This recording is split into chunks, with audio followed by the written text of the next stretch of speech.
उन्हाळा तर चालू झालेला आहे आणि या रखरखत्या उन्हाळ्यामध्ये हा असा दाटसर, थंडगार आणि पिल्यानंतर मन तृप्त करणारा बदाम शेक तर झालाच पाहिजे.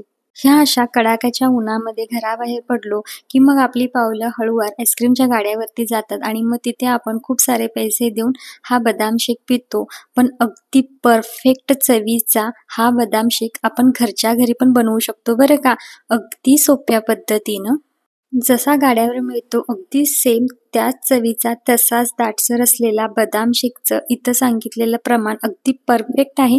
त्यामुळे व्हिडिओला एक लाईक नक्की करा आणि इथं सांगितलेलं प्रमाण वापरून तुम्ही सुद्धा घरच्या घरी ह्या उन्हाळ्यामध्ये हा बदाम शेक नक्की करून बघा. कसा झाला होता ते सुद्धा मला कमेंटमध्ये सांगायला अजिबात विसरू नका. तर इथे बघा परफेक्ट असं टेक्स्चर असलेला दाटसर आपला हा बदाम शेक घरच्या घरी खूप छान असा तयार झालेला आहे. तुम्ही सुद्धा अगदी नक्की करा आणि मस्त आस्वाद घ्या. तर रेसिपीला आपण सुरुवात करूया. तर इथे मी 25 बदाम भिजत घातलेले आहेत. अर्धा लिटर दुधापासून आपण बदाम शेक बनवतोय. तर त्यासाठी इथे मी 25 बदाम रात्रीच भिजत घातले होते आणि खूप छान ते भिजलेले आहेत. त्यानंतर इथं आपण हे अर्धा लिटर फुल फॅटचं म्हशीचं दूध वापरलेलं आहे. ह्याऐवजी तुम्ही गाईचं दूध वापरलात ना तरीही चालेल. ते थोडंसं पातळसर असतं त्यामुळे आपल्याला थोडं अजून त्याला आटवावं लागतं. तर इथं हे फुल फॅटचं मी अर्धा लिटर होईल इतकं म्हशीचं दूध वापरलेलं आहे. तर ह्यातील आपण ना 2 पळ्या होतील इतकं दूध बाजूला करून घेणार आहोत.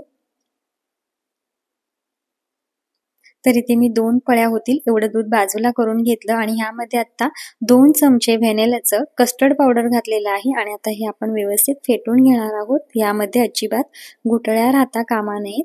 तर अर्धा लिटर दुधासाठी 2 चमचे कस्टर्ड पावडर अगदी परफेक्ट असं प्रमाण आहे.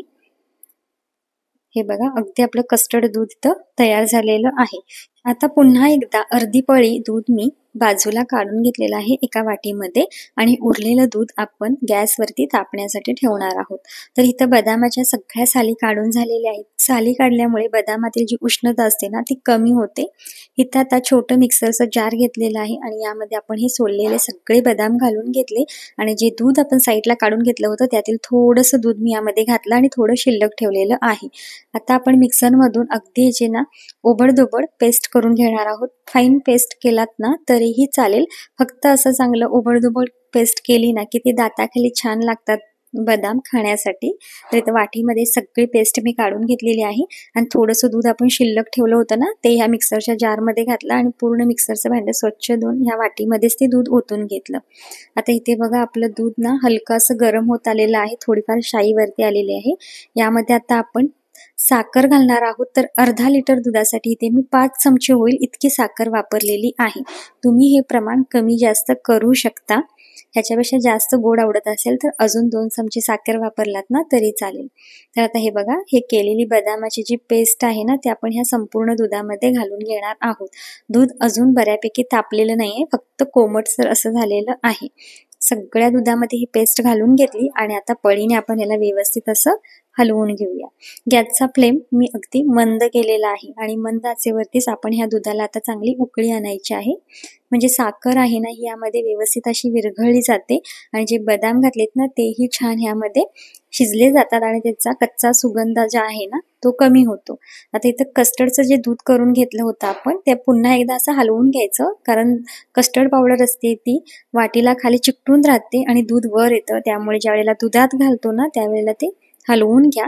थोडं आता हे कस्टर्डचं दूध आपण ह्या दुधामध्ये मिक्स करायचं आहे आणि एका हाताने पळीने हे दूध सतत हलवायचं आहे म्हणजे याच्या गुठळ्या होत नाहीत.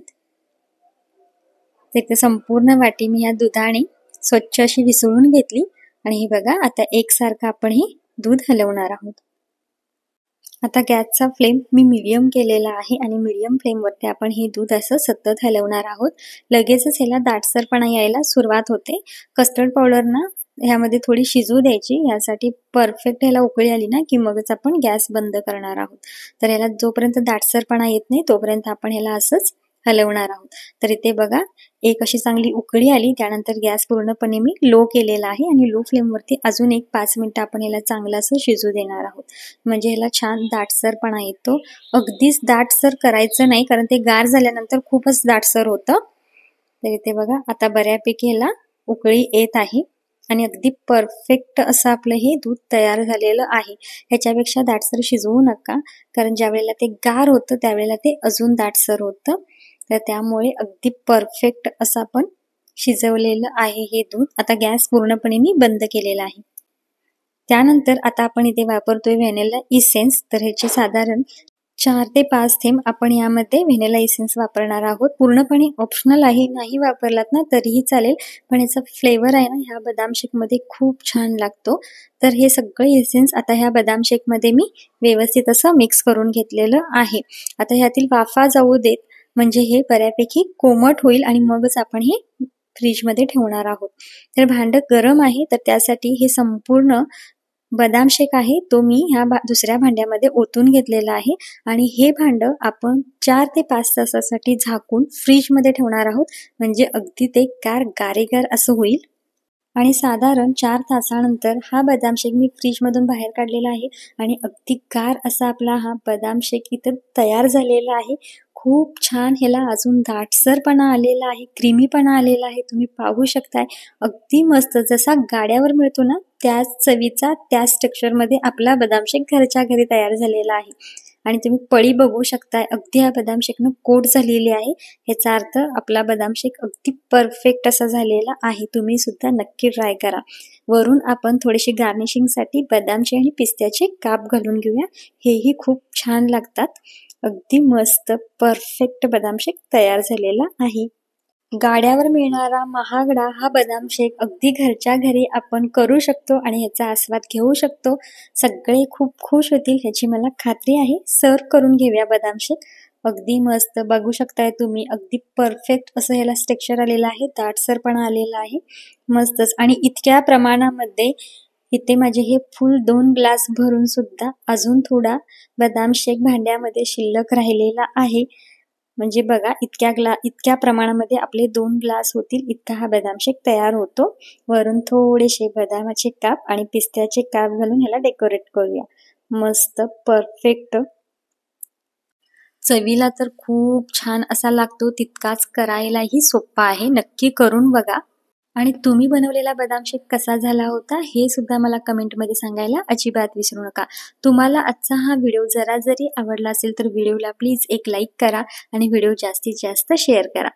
आणि आपल्या चॅनलवर जर तुम्ही नवीन असाल तर प्लीज चॅनलला सबस्क्राईब करा आणि साईडचं बेल आयकॉनही क्लिक करा, म्हणजे जेणेकरून मी बनवलेल्या रेसिपीचं नोटिफिकेशन सर्वात आधी तुमच्यापर्यंत पोहोचतील आणि तुम्हालाही अशा छान नवनवीन अगदी घरच्या साहित्यामध्ये तयार होणाऱ्या रेसिपी पाहायला मिळतील.